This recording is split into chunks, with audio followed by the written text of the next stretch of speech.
Hello बच्चों, good morning. Chemistry is going on. मैं Y S. Dagar in front of you. चलिएगा शुरू करते हैं आज ज्योमेट्रिकल आइसोमेरिज्म। और ज्योमेट्रिकल आइसोमेरिज्म किसका पार्ट है? स्टीरियो आइसोमेरिज्म का बेटा। अगर आप लोगों ने मेरा चैनल सब्सक्राइब नहीं किया है तो please subscribe my channel as well as like also.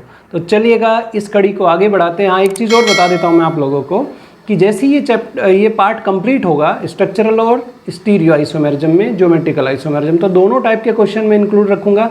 Next video में आपके लिए एमसीक्यू टाइप के क्वेश्चन डालूंगा, क्योंकि प्रैक्टिस सेट जरूरी है। अगर आपको प्रैक्टिस नहीं होती है तो फिर वो 12th वाली स्थिति हो जाएगी। तो इसीलिए, क्योंकि खाली थियोरटिकल तो ऐसे ही रहेगा ना, आप कोई भी थियोरटिकल पोर्शन अगर आप तैयार करते हैं और आपने एमसीक्यू टाइप के क्वेश्चंस नहीं निकाले तो कहीं ना कहीं तैयारी अधूरी रह जाती है। तो इस तैयारी को अधूरी ना छोड़ते हुए एमसीक्यू भी साथ के साथ करेंगे बेटा। तो चलिएगा हम शुरू करते हैं ज्योमेट्रिकल आइसोमेरिज्म। और ज्योमेट्रिकल आइसोमेरिज्म किसका पार्ट है बेटा? स्टीरियो आइसोमेरिज्म का। तो शुरुआत करते हैं हम स्टीरियो आइसोमेरिज्म से। स्टीरियो आइसोमेरिज्म कितने टाइप की होती है बेटा? 2 टाइप की होती है, configurational isomerism and conformational isomerism. और configurational isomerism also divided into 2 parts. First part geometrical isomerism and second part optical isomerism. तो stereo isomerism which cannot convert it into each other at room temperature due to the restricted rotation is known as geometrical isomerism, and stereo isomers which cannot superimpose on each other due to chirality is known as optical isomerism. बिल्कुल simple सी definition है बेटा। अब हम बात करते हैं geometrical isomerism की। What is the geometrical isomers? देखिएगा ज्योमेट्रिकल आइसोमेरिज्म में कि isomers which possess the same molecular formula and structure formula but different in arrangement of atoms और group in space due to restricted rotation are known as geometrical isomerism. This phenomena is known as geometrical isomerism. इसी definition को आप थोड़े simple तरीके से भी समझ सकते हैं। देखिएगा, अगर कार्बन कार्बन के बीच डबल बॉन्ड होता है, देखो मैंने क्या बताया, carbon carbon have the double bond.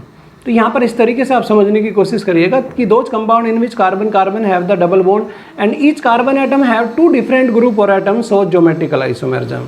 If same group attach in a one side like as this, देखो सेम ग्रुप एक साइड में अटैच कर देते हैं हम लोग like as this. This phenomena is known as geometrical isomerism. ध्यान रखना है कि सेम ग्रुप अटैच नहीं होने चाहिए बेटा एक ही कार्बन पर। यहाँ ध्यान दे, एक कार्बन पर डिफरेंट होने चाहिए। और लेकिन सेम ग्रुप अगर एक ही साइड में आ जाते हैं तो वो फॉर्म हो जाती है बेटा सिस फॉर्म।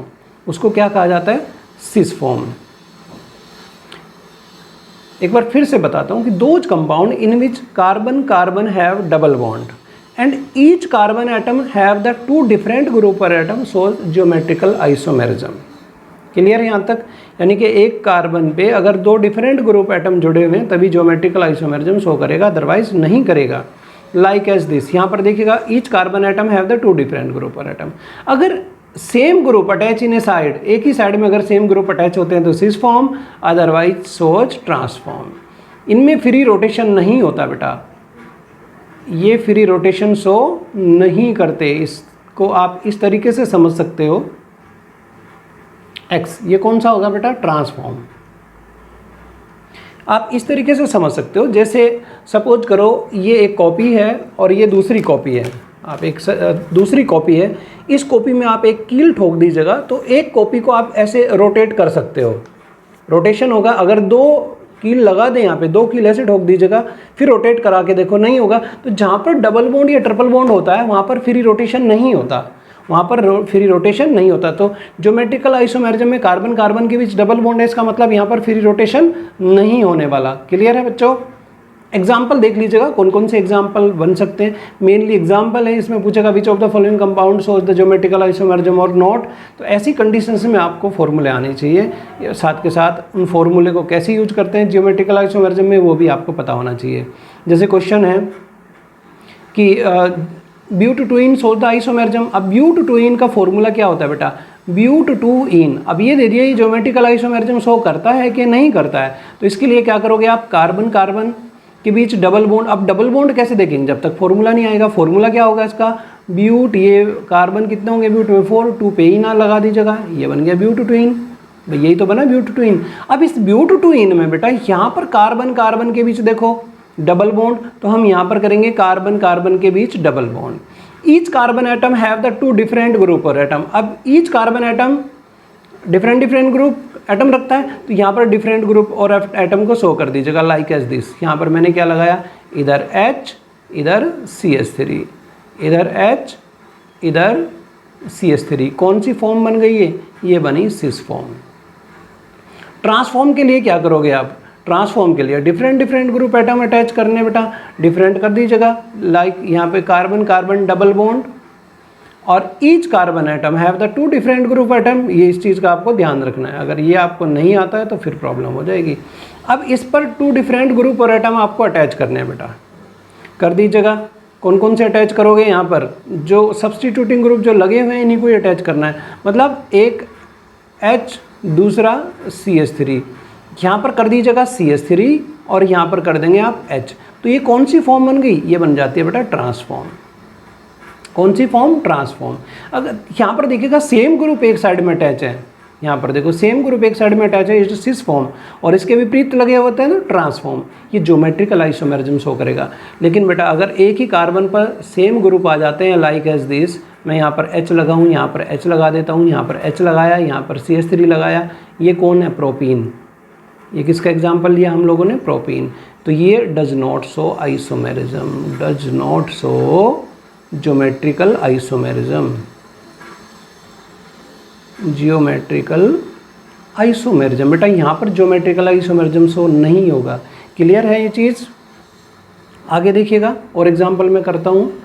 अगर आता है कि but two ene 1,4 dioic acid में आइसोमेरिज्म आपको बताना है, तो सबसे पहला काम है फॉर्मूला। फॉर्मूला अगर नहीं आता है तो फिर कैसे करोगे, formula you know very well, but two ene 1,4 dioic acid.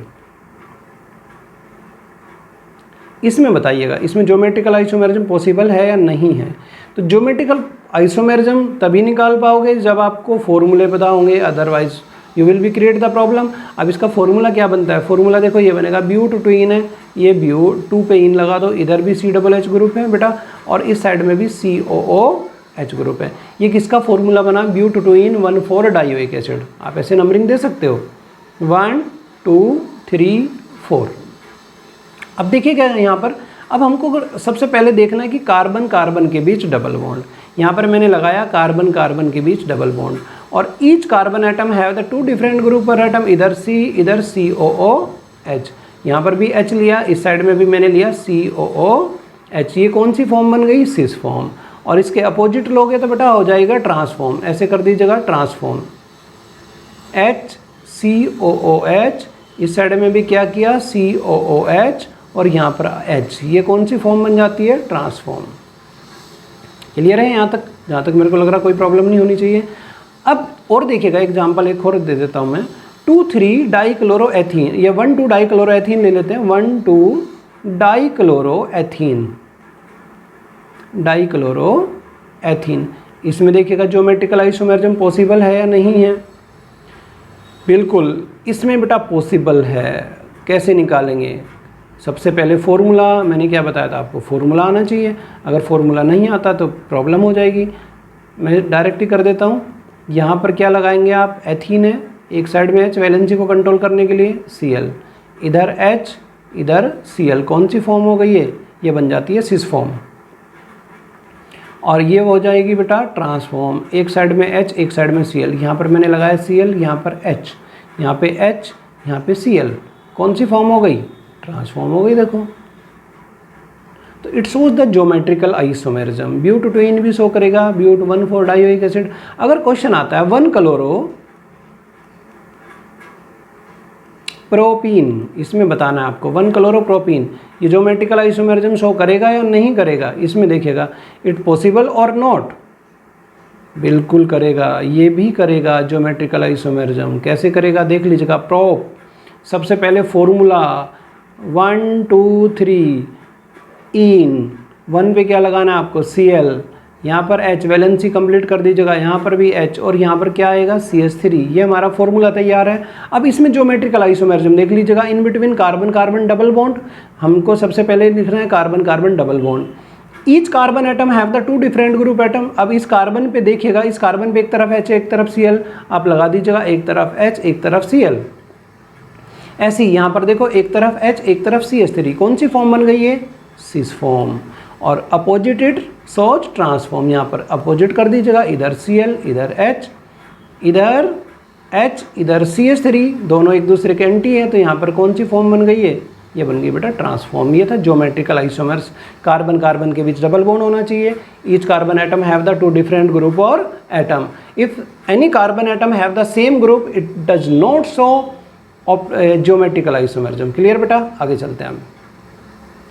Isomerism in between carbon double bond nitrogen, carbon double bond nitrogen, और third valency of nitrogen is completed with the help of OH।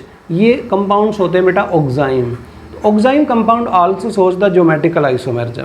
तो आप कैसे बताएंगे कि those compound in which carbon carbon atom have the double bond show geometrical isomerism, carbon nitrogen have the double bond shows geometrical isomerism. Third valency of nitrogen is completed with the help of OH group. किससे complete हो गया बेटा, OH group से complete होती है। If OH group attach in a low molecular weighted side shows syn form. देखिएगा यहाँ पर लाइक एज फॉर्मल्डिहाइड मैंने लिया, फॉर्मल्डिहाइड इधर CH3, फॉर्मल्डिहाइड की रिएक्शन हाइड्रोक्सिल के साथ करते हैं तो ऑक्साइम बनता है बेटा, और ये ऑक्साइम ज्योमेट्रिकल आइसोमेरिज्म शो करेगा। अगर ये OH ग्रुप कम मोलिकुलर वेटेड साइड में लगा होता है तो बेटा सिन, और अपोजिटेड शोज एंटी फॉर्म। देख लीजिएगा यहाँ पर H और CH3, कौन सी फॉर्म होगी यहाँ पर, एंटी फॉर्म। मैं एक बार फिर से बताना चाहूँगा, जो हिंदी मीडियम के बच्चे हैं वो समझ लीजिएगा, हिंदी वाले भी साथ के साथ करेंगे। वे यौगिक जिनमें कार्बन और नाइट्रोजन के बीच डबल बॉन्ड पाया जाता है ज्यामितीय समानता प्रदर्शित करेंगे। नाइट्रोजन की थर्ड वैलेंसी यानी कि तीसरी संयोजकता OH से कंप्लीट होती है। OH ग्रुप अगर कम मोलिकुलर वेटेड साइड में जुड़ा होता है, जैसे यहाँ पर हाइड्रोजन के साइड में अटैच है, तो बेटा सिन फॉर्म शो करेगा, और इसके अपोजिट जुड़ा होता है तो ट्रांसफॉर्म शो करेगा। अगर हम बात करते हैं यहाँ पर दोनों सेम ग्रुप आ जाए, जैसे कीटोन है, एसीटोन का ऑक्साइम हम ले लाइक एज दिस NOH, तो ये ज्योमेट्रिकल आइसोमेरिज्म शो नहीं करेगा, ये ध्यान रखना है। हाँ, एक साइड में हम CH3 कर देते हैं, दूसरी साइड में हम C2H5 कर देते हैं, और यहाँ पर C डबल बॉन्ड N, यहाँ पर ज्योमेट्रिकल आइसोमेरिज्म शो होगी बेटा। ये कौन सी फॉर्म हो जाएगी, syn form. And opposite it shows anti form like as this, यहाँ पर कर दीजिएगा N। अगर आप एंटी में कहीं पे भी लगाते हो it shows the geometrical isomerism like as this. Different होने चाहिए, साइक्लिक हो या नॉन साइक्लिक हो, अगर ऑक्साइम कंपाउंड है तो बेटा वो ज्योमेट्रिकल आइसोमेरिज्म शो करेगा। इस चीज़ का ध्यान रखना है। जैसे मैं यहाँ पर ये बना देता हूँ, साइक्लोप्रोपाइल ग्रुप है, ये साइक्लोप्रोपाइल है, और इस साइक्लोप्रोपाइल में मैंने यहाँ पर लिया CH डबल बॉन्ड NOH। तो ये ज्योमेट्रिकल आइसोमेरिज्म करेगा या नहीं करेगा, इसमें ज्योमेट्रिकल आइसोमेरिज्म पॉसिबल है या नहीं है, बिल्कुल पॉसिबल है, क्योंकि जब इसकी स्ट्रक्चर बनाओगे तो ये सिन और एंटी दोनों फॉर्म बनाएगा बेटा, सिन और एंटी दोनों फॉर्म का फॉर्मेशन करेगा। अब बात करते हैं साइक्लिक कंपाउंड्स में geometrical isomerism in cyclic compounds. Geometrical isomerism in cyclic compounds बेटा, साइक्लिक कंपाउंड्स बिल्कुल आसान सा है। साइक्लिक कंपाउंड में ज्योमेट्रिकल आइसोमेरिज्म कैसे शो होगी आप देख लीजिएगा। कोई भी साइक्लिक कंपाउंड्स, प्रोपेन ब्यूटेन जो भी आप ले रहे हैं, उसमें बस ये देखना है कि सेम ग्रुप अगर एक ही साइड में आते हैं तो सिन फॉर्म, और opposite it shows the anti form like as this. यहाँ पर मैंने ये बनाया, इस पर कोई भी सब्सटीट्यूटिंग ग्रुप, चाहे साइक्लोप्रोपेन की बात करें चाहे साइक्लोब्यूटेन की बात करें, देखो ये साइक्लोब्यूटेन बन जाता है, ये साइक्लोब्यूटेन है, ये साइक्लोप्रोपेन का एंटी फॉर्म साथ के साथ हम लेते हुए चलेंगे बेटा। चलो साइक्लोब्यूटेन का बना देता हूँ यहाँ पर, ये साइक्लोप्रोपेन का यहीं पे ही आ जाएगा लाइक एज दिस। ये अब इसके सिन और ट्रांसफॉर्म कैसे बनाएंगे हम, अगर सेम ग्रुप एक ही साइड में अटैच होते हैं तो बेटा syn form, opposite shows trans form like as this. यहाँ पर मैंने बनाई ये कोई भी अटैकिंग एजेंट इसके साथ अटैच है, दिस वन, यहाँ पर ये यहाँ पर ये बॉन्ड है इसके। अब यहाँ पर आपको सब्सटीट्यूटिंग ग्रुप अटैच करने हैं। सब्सटीट्यूटिंग ग्रुप अटैच कर दें, लाइक एज मैंने यहाँ पर किसको अटैच किया, H, यहाँ पर अटैच किया OH, यहाँ पर H, यहाँ पर OH। ये कौन सी फॉर्म है, एक ही साइड में अटैच है तो बेटा सिस फॉर्म होगी। ये कौन सी फॉर्म होनी है, cis form. Opposite it shows the trans form, यहाँ पर H, OH, OH और H, यहाँ पर कौन सी फॉर्म होगी, इसकी ट्रांसफॉर्म होगी।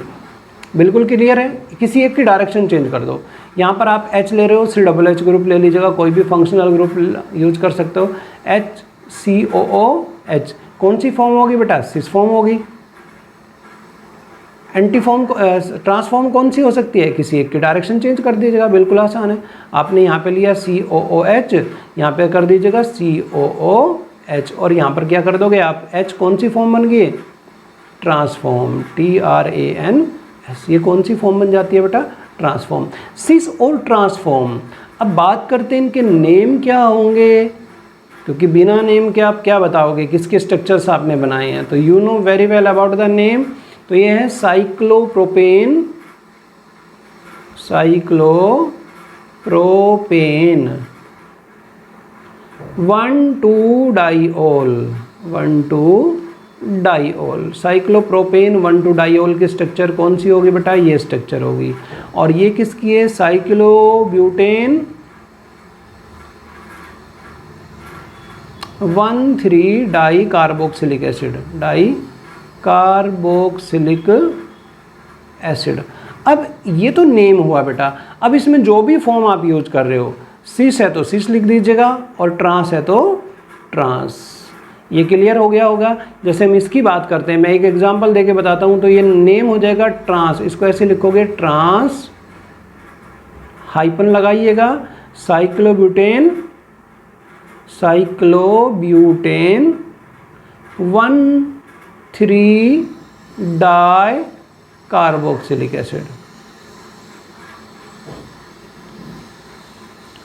1,3-डाई कार्बोक्सिलिक एसिड। क्लियर है बेटा यहाँ तक। अब आगे चलते हैं हम।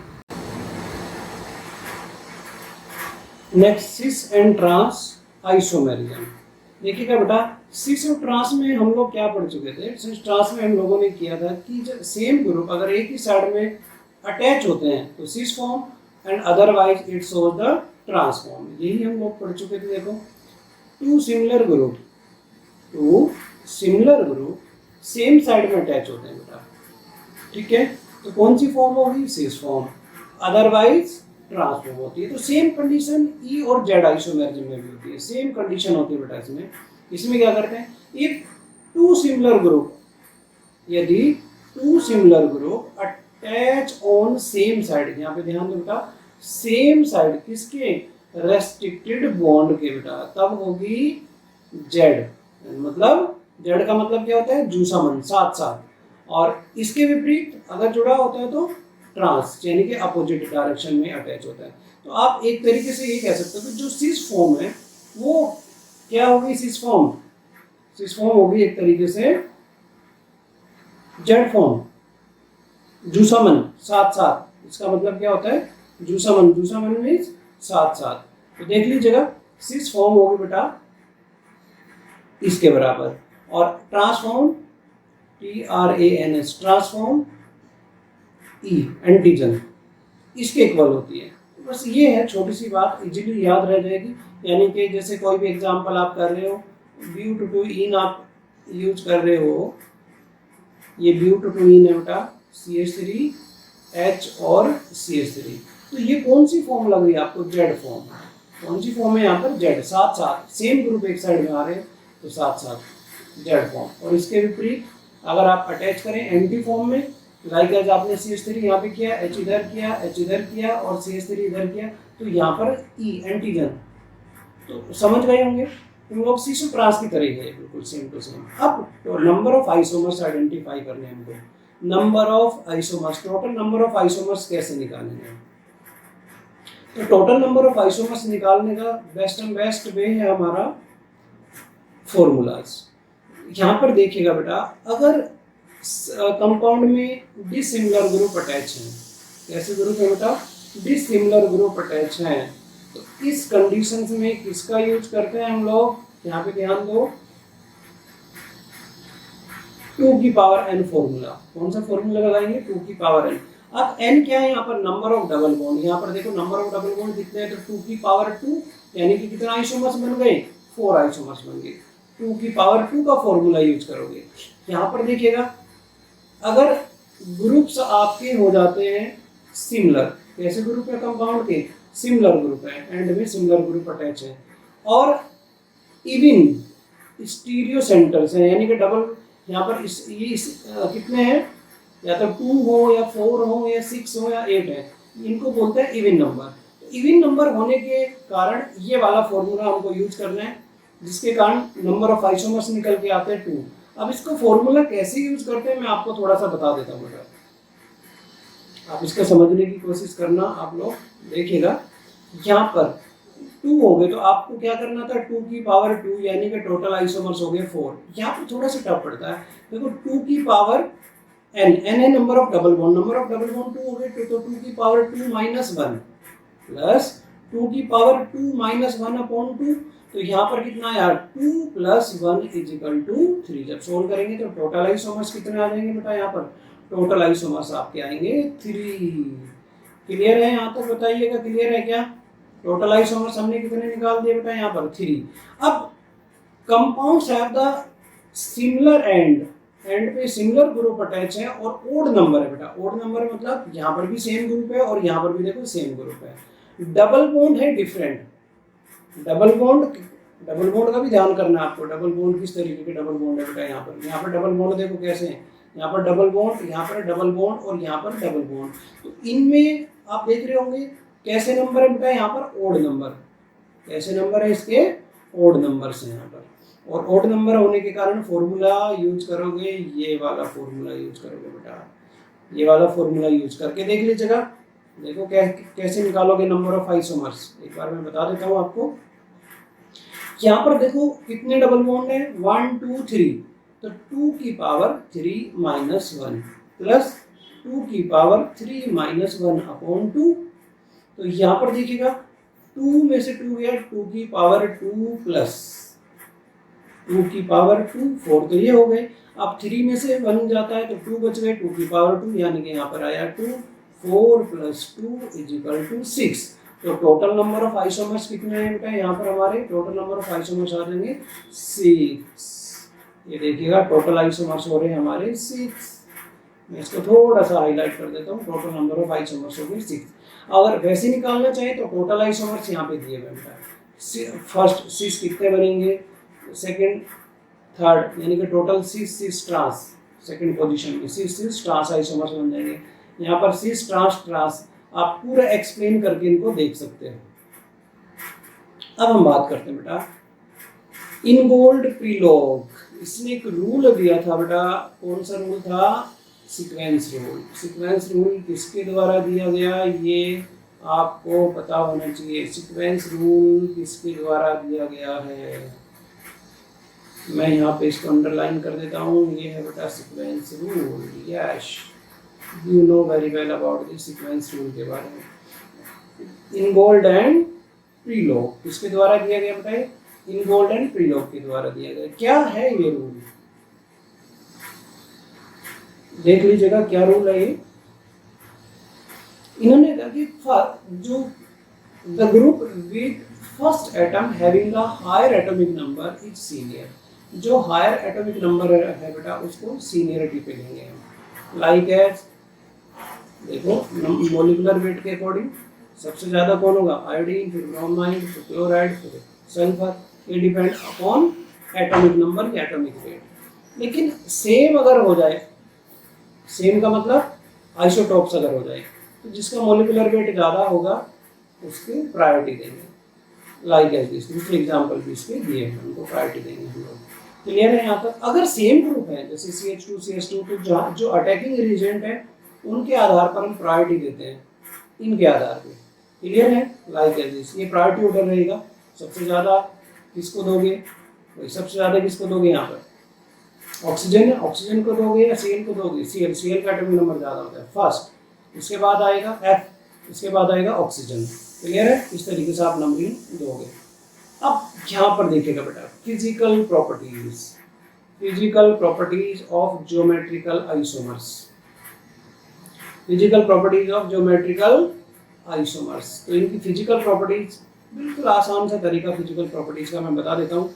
डाइपोल मोमेंट अगर सेम ग्रुप अटैच है, यहाँ देखना बेटा सेम ग्रुप अटैच है, तब सिस फॉर्म ज्यादा होगी इन कंपैरिजन ट्रांसफॉर्म के मामले में। डाइपोल मोमेंट किसका ज्यादा होगा? सिस का।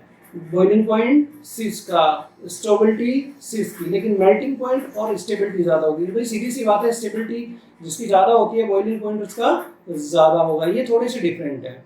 रीजन क्या है डाइपोल मोमेंट ज्यादा होने का बेटा? वो है डाइपोल डाइपोल इंटरेक्शन। यहाँ पर डाइपोल डाइपोल इंटरेक्शन, तो डाइपोल किसका ज्यादा होता है बेटा? ट्रांस का ज्यादा होता है। इसलिए molecules having the higher dipole moment, dipole moment higher किसका होता है बेटा? क्या कारण करता है? रीजन है इंटरमोलिकुलर फोर्स ऑफ अट्रैक्शन। यहाँ पर भी more polar molecule are the more soluble in water. भाई सीधी सी बात है, पता ही है, क्योंकि वाटर कैसा होता है? आयनिक होता है, पोलर होता है। तो पोलर सोल्यूट में सोलेबल होते हैं, नॉन पोलर सोल्यूट में सोलेबल होते हैं, लेकिन पोलर नॉन पोलर में सोलेबल नहीं होते। तो आप कह सकते हो कि यहाँ पर पोलरिटी डिपेंड कर रही है। अब मोलिकुलर वेट किस पे डिपेंड कर रहा है? देखो मोलिकुलर वेट भी कहीं ना कहीं मेल्टिंग पॉइंट या बॉइलिंग पॉइंट जो होते हैं किस पे डिपेंड करते हैं? क्रिस्टलाइजेशन पे डिपेंड करते हैं, या आप कह सकते हो कि लैटिस एनर्जी पे डिपेंड करते हैं, उस पे डिपेंड करेंगे। और सोलिबिलिटी आप इजीली फाइंड आउट कर सकते हो। फिजिकल प्रॉपर्टी अगर यहाँ पर देखिएगा सेम ग्रुप, ये सबसे आसान है। यहाँ पर कैसे ग्रुप है? Same group, same but Br CH3 Br, ये सेम ग्रुप है, ये डिफरेंट ग्रुप है। अगर ऐसी कंडीशंस हो जाए तो सीधी सी बात है, हर केस में सिस फॉर्म ज्यादा स्टेबिलिटी शो करती है। मतलब डाइपोल मोमेंट ज्यादा होगा, बॉइलिंग पॉइंट ज्यादा होगा, सोलिबिलिटी ज्यादा होगी, मेल्टिंग पॉइंट ज्यादा होगा। इसके ये सारे के सारे ज्यादा होते हैं बेटा सिस फॉर्म के। तो यहाँ पर ये चीज आपको याद करने लायक है कि सिस फॉर्म के ज्यादा होते हैं, ट्रांसफॉर्म के ज्यादा होते हैं, सिस फॉर्म के होंगे ज्यादा। क्लियर है यहाँ तक? ये सिस फॉर्म होती है बेटा, और ये कौन सी फॉर्म होती है? Transform. You know very well. तो ये क्लियर है यहाँ तक? तो इट्स एनफ टुडे, आज की क्लास यहाँ तक।